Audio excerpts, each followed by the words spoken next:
Voilà des terres dont Régis Dufresnoy rêvait. C'est ce corps de ferme là-bas, avec 3 hectares et demi à peu près attenantes. 3 hectares qu'il n'aura finalement pas. Cet ancien géologue veut aujourd'hui élever des chèvres et cultiver des légumes. Depuis 3 ans, il cherche des terres. Ses demandes sont toujours rejetées. Quand on est jeune et pas fils d'agriculteur, difficile de se lancer. Le prix des terres est assez élevé. Ça peut être rédhibitoire quand on est jeune installé pour acquérir des terres. Donc si on vous demande 15 000 € l'hectare et qu'on envisage de reprendre une dizaine d'hectares, je vous laisse faire le calcul, ça fait quand même une somme énorme à avancer. Des terres trop chères et de plus en plus rares. Chaque jour, le jeune maraîcher doit aller travailler à 40 km de chez lui.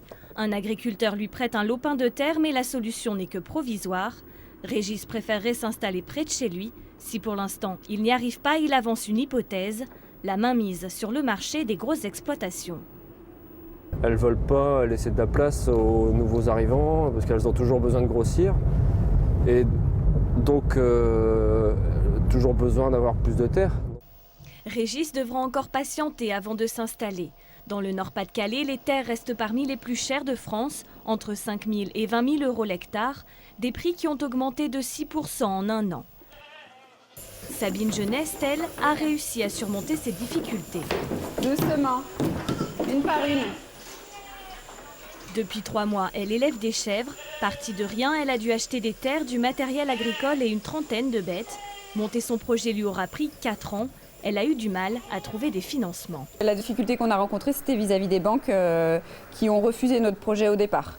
Parce que, pour différentes raisons, ils sont très frileux, c'était une création, ils ne savaient pas comment on allait vendre. Je pense que le fait que ça soit des chèvres, ce qui n'est pas du tout habituel dans la région, ça devait les inquiéter un peu. Sabine a finalement réussi à convaincre. Depuis une semaine, elle fabrique ses propres fromages, une réussite dont elle est fière mais qui a nécessité des sacrifices. On cherchait 5 à 10 hectares de terre pour faire pâturer les animaux et puis faire du foin. Et on s'est vite rendu compte que ça serait mission impossible. Donc on s'est dit tant pis, on cherche un lieu avec un petit peu de pâture et puis voilà, on démarrera comme ça. Prochaine étape pour Sabine, convaincre les restaurateurs de lui acheter sa production, mais aussi réussir à s'installer sur les marchés de la région.